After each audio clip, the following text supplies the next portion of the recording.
Good evening, everyone. Today, I would like to continue with the story of The Long Walk, chapter number 8. Hold on a second.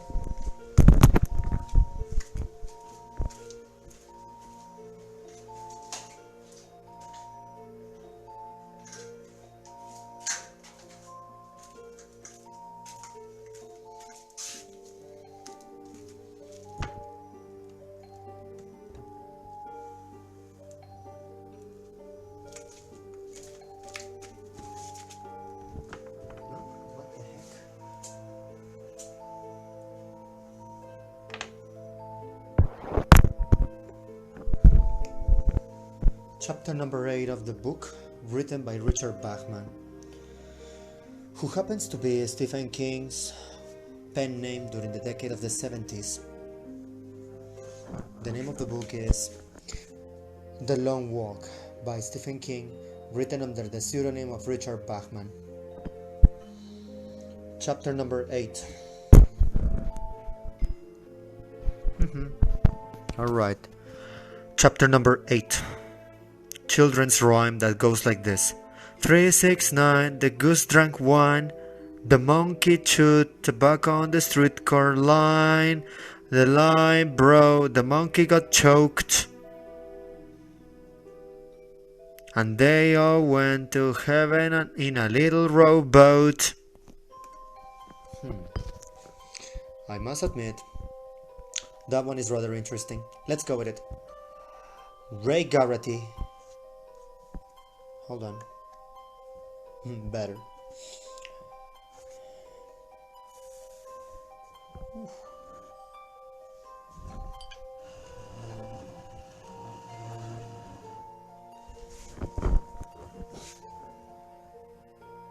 Hey Dennis. Now, Ray Garrity cringed the concentrate belt tightly around his waist and firmly told himself that he would eat absolutely nothing until 9:30 at least. He could tell it was going to be a hard resolution to keep. His stomach gnawed and growled. All around him, walkers were compulsively celebrating the end of the first 24 hours on the road. Scram grinned at Garrity through a mouthful of juice bread and said something pleasant but untranslatable. Hello, Danny. He grinned. Baker had his vial of olives, real olives, and was popping them in his mouth with a machine gun regularity. Pearson was jamming crackers mounted high with tuna spread into his mouth, and McVroy's was slowly eating chicken spread. His eyes were half-lidded, and he might have been in extreme pain or at the pinnacle of treasure. Two more of them had gone down between 8:30 and 9. One of them had been the Wayne that the gas jockey had been cheering for a ways back. But they had come 99 miles with just 36 gone. Isn't that wonderful? Garrity thought, feeling the saliva spur in his mouth as McBride mopped the last of the chicken concentrate out of the tube and then cast the empty aside. Great! I hope they all drop dead right now. A teenager in peck jeans raised a middle-aged housewife for McBride's empty tube, which had stopped being something useful and had begun its new career as a souvenir. The housewife was closer, but the kid was faster, and he beat her by half a length. Oh, thanks, he hollered to McBride, holding the bent and twisted tube aloft. He scampered back to his friends, still waving it. The housewife eyed him sourly. Huh, aren't you eating anything? McBride asked. I'm making myself wait. Huh? But for what? 9:30. McBride eyed him thoughtfully. The old self-discipline bit? He eyed him a little bit. He eyed him a little bit. Garrett shrugged, ready for the backlash of sarcasm, but McBride only went on looking at him. Hello Aldous, how are you? Hola Aldo, ¿te puedo ver? Normally I wouldn't go so far as to say something in Spanish during the transmission, but I'll make an exception for you. Por lo general, hermano, no haría una excepción, no hablaría en español durante este tipo de transmisiones, pero por ti lo hago. ¿Qué onda, hermano? Let us continue with the reading of this book. Next page, 224. Garrett shrugged, ready for the backlash of sarcasm, but McBride only went on looking at him.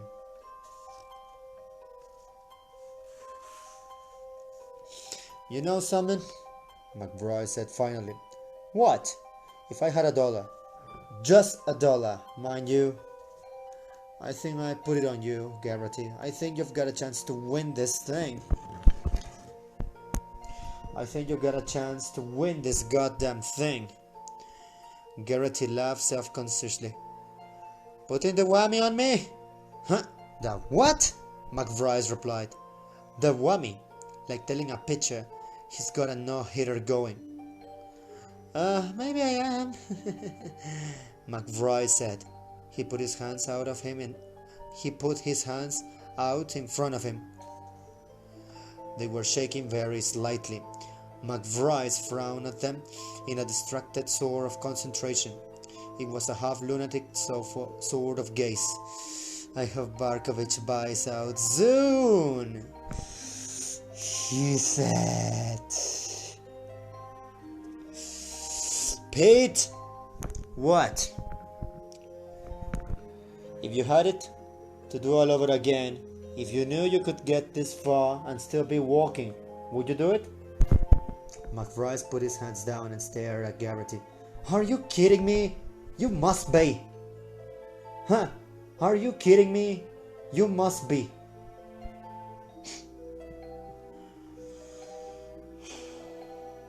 No, I'm serious. Ray, I don't think I'd do it again if the major put his pistol up against my nates.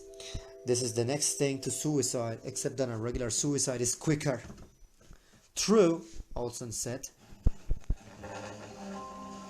How true is that? He smiled, a hollow, concentration-camp smile that made Garrity's belly crawl. 10 minutes later they passed under the huge red and white banner that proclaimed 100 miles! Congratulations from the Jefferson's Plantations Chamber of Commerce. Congratulations to this year's Century Club, long walkers. I got a place where they can put their Century Club, Collie Parker said. It's long and brown and the sun never shines there.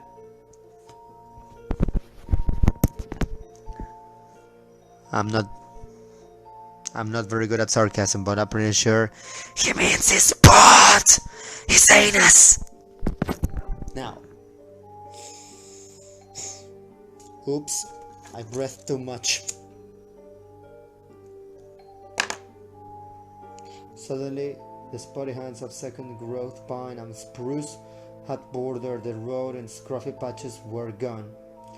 Suddenly, the spotty stands of second growth pine and spruce that had bordered the road in scruffy patches were all gone, hidden by the first real crowd they had ever seen. A tremendous cheer went up, and that was followed by another and another.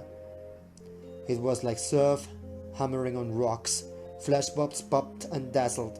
State police held the deep ranks of people back, and bright orange nylon restraining ropes were strung along the soft shoulders.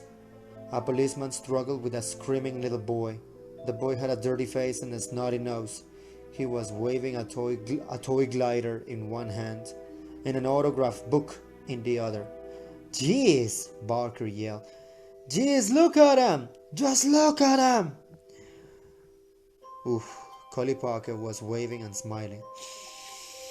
It was not until Garrity closed up with him a little that he could hear him calling in his flat Midwestern accent.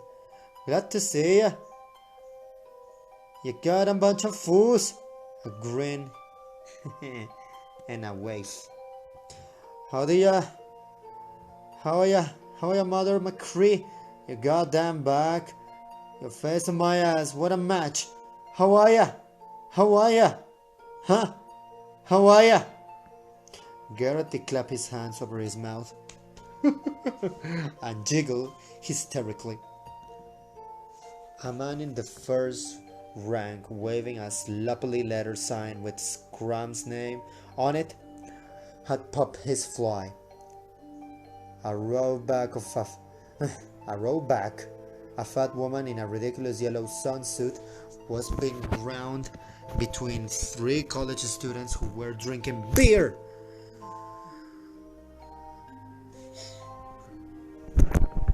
The stone ground fatty, Garrett thought, and laughed harder. You're going to be hysterics. You're going to have hysterics. Oh my God, don't let it get to you. Think about Gribble and don't. But it was happening.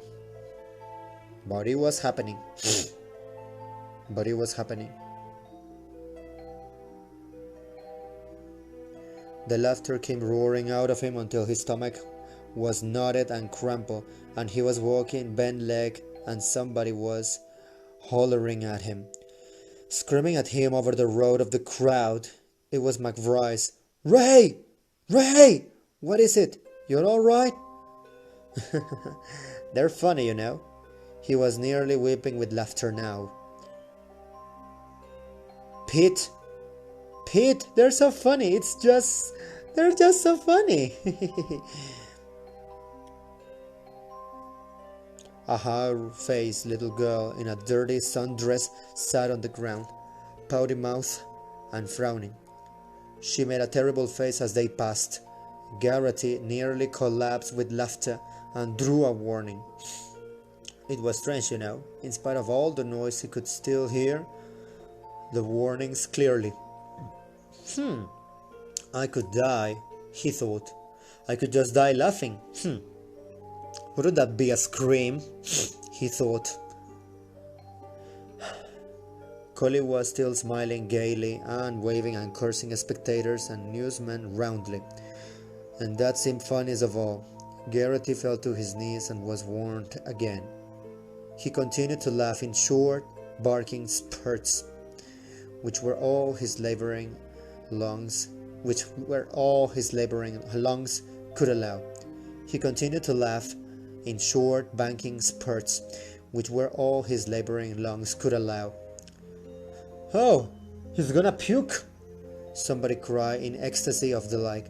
Watch him! Alice, he's gonna puke! Garrity, for God's sake! Garrity, for God's sake! McBryce was yelling. He got an arm around Garrity's back and hooked a hand into his armpit. Somehow, he yanked him to his feet and Garrity stumbled on. Oh God! Garrity gasped. Oh Jesus Christ, they're killing me! I can't! And he broke into loose, stricken laughter once more. His knees buckled. McBryce ripped him to his feet once more. Garrity's collar tore. They were both worn. That's my last warning, Garrity thought dimly. I'm on my way to see that fable farm. Sorry, Jan. Oh, come on, you turkey! I can't lock you! McBryce hissed. Shh! I can't do it, Garrity gasped. My wind's gone. And McBryce slapped him twice quickly, forehand on the right cheek, backhand on the left. Then he walked away quickly, not looking back. The laughter had gone out of him, but his gut was jelly, his lungs empty and seemingly unable to refill. He staggered drunkenly along, waving, trying to find his wind. Black spots danced in front of his eyes, and a part of him understood how close to fainting he was. His one foot fetched again against his other foot. He stumbled, almost fell, and somehow he kept his balance. If I fall, I die. I'll never get up. Those were his thoughts. They were watching him. The crowd was watching him. The cheers had died away to a muted, almost sexual murmur. Oh yes, sweetie, yes, that's how you do it. Bring me that cocoa, yes, and put it in my puss, into my P word, as your D word cramps into my P word. Naturally, that's not part of the story, by the way. They were waiting for him to fall down. He walked on, now concentrating only on putting one foot out in front of the other. Once, in the 8th grade, he had read a story by a man named Ray Bradbury. I'm inclined to believe it's Ray Bradbury because I'm turning around the page. Again, once, in the 8th grade, he had read a story by a man named Ray Bradbury. Ooh, how about that? Stephen King mentions Ray Bradbury on this story. I wonder if these guys met in real life I wonder if these guys met in real life. I have seen plenty of interviews in which some writers get to interact with others, and it's funny to see what kind of talks they get to have, such as what's your favorite color, what's your favorite thing to do, how do you get yourself into the task of writing, and stuff like that. I'm honestly surprised that Stephen King would mention Ray Bradbury, another author that I like and that I'm currently reading.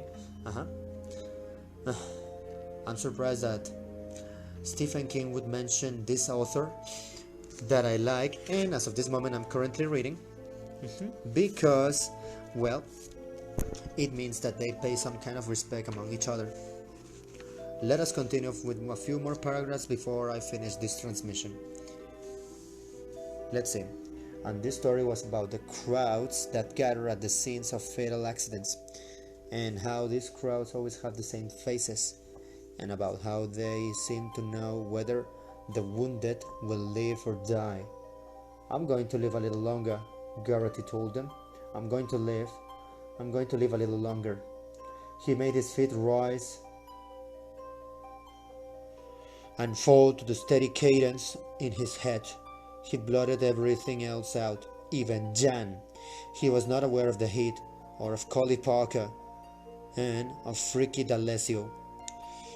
He was not even aware of the steady, dull pain in his feet and the frozen stiffness of the hamstring muscles behind his knees.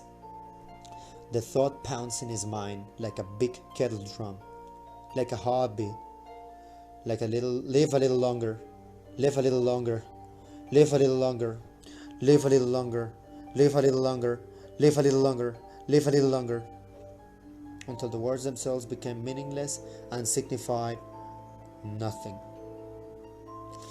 It was the sound of the guns that brought him out of it. In the crowd hushed stillness, the sound was shockingly loud, and he could hear someone screaming. Now you know, he thought.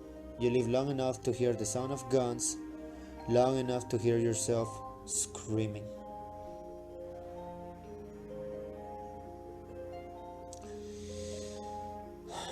But one of his feet kicked a small stone then, and there was pain, and it wasn't him that had brought it. It was a 64, a pleasant, smiling boy named Frank Morgan. They were dragging Frank Morgan off the road. His glasses were dragging and bouncing on the pavement, still hooked stubbornly over one ear. The left lens had been shattered. "I'm not dead," he said dazedly. Shock hit him in a warm blue wave, threatening to turn his legs to water again. "Yeah, but you ought to be," McBride said. "You saved him." Olson said, turning it into a curse. Why did you do that? Why did you do that? His eyes were as shiny as as blank as doorknobs. I'll kill you if I could. I hate you. You're gonna die, MacVries. You wait and see. God's gonna strike you dead for what you did. God's gonna strike you dead as dog shit. His voice was pallid and empty. Gertie could almost smell the shroud on him. He clapped his own hands over his mouth and mouthed through them. The truth was that the smell of the shroud was on all of them.